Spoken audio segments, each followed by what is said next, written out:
چھوٹے سے گاؤں کے ایک کنارے پر جہاں درختوں کے سائے گھنے تھے اور چڑیاں اپنی مترنم آوازوں سے فضا کو سجاتی تھیں، ایک عجیب و غریب لڑکا رہتا تھا۔ لوگ اسے چھپنے والا لڑکا کہتے تھے۔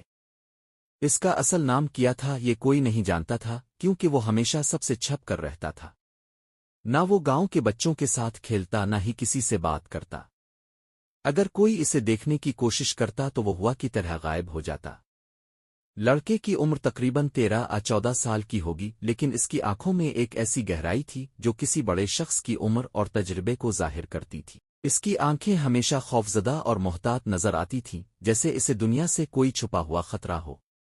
لوگ کہتے تھے کہ وہ لڑکا جادوئی طاقت رکھتا ہے، کیونکہ وہ اچانک کہیں بھی غائب ہو سکتا تھا اور گاؤں کے جنگلوں میں کہیں بھی نظر آ سکتا تھا۔ گاؤں کے بزرگ اکثر اس لڑکے کے بارے میں کہانیاں سنایا کرتے تھے۔ کچھ کہتے تھے کہ وہ کسی جادوگر کا بیٹا ہے جسے دنیا والوں سے چھپایا گیا ہے۔ دوسرے کہتے تھے کہ وہ کسی پوشیدہ خزانے کی حفاظت پر مامور ہے۔ بچے ان کہانیوں کو سن کر حیرت اور خوف کے ملے جلے جذبات کے ساتھ اسے ڈھونڈنے کی کوشش کرتے، لیکن وہ کبھی کامیاب نہ ہوتے۔ اگر کبھی کوئی اسے دیکھ بھی لیتا تو وہ جھاڑیوں کے پیچھے درختوں کی اوٹ میں غائب ہو جاتا۔ ایک دن گاؤں کی ایک معصوم لڑکی زینب نے ہمت کر کے اس لڑکے سے بات کرنے کی ٹھانی۔ وہ جنگل کے قریب ایک درخت کے نیچے بیٹھی ہوئی تھی جب اچانک اسے جھاڑیوں کی اوٹ میں کچھ حرکت محسوس ہوئی۔ زینب نے نرمی سے کہا، مجھے معلوم ہے تم وہاں ہو، میں تم سے ڈرنے نہیں آئی۔ جھاڑیوں کے پیچھے سے ایک دھیمی سی آواز آئی، تم یہاں سے چلی جاؤ۔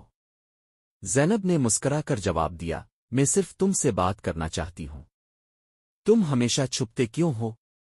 کچھ لمحوں کی خاموشی کے بعد جھاڑیوں کے پیچھے سے ایک دبلا پتلا لڑکا نکل آیا۔ اس کے کپڑے پرانے اور پھٹے ہوئے تھے، لیکن اس کی آنکھوں میں ایک عجیب سی چمک تھی۔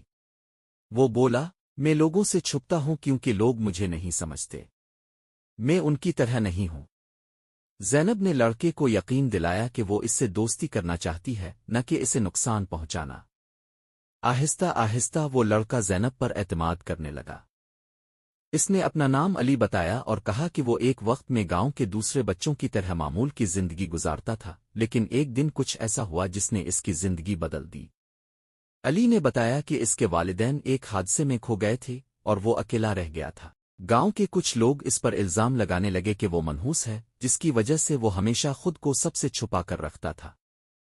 زینب کے ساتھ وقت گزارتے ہوئے علی نے اسے اپنی چھپی ہوئی دنیا دکھائی۔ وہ اسے جنگل کے ایسے حصوں میں لے گیا جہاں روشنی کا کھیل عجیب و غریب رنگ بکھیرتا تھا، جہاں پرندے اور جانور اس کے دوست تھے۔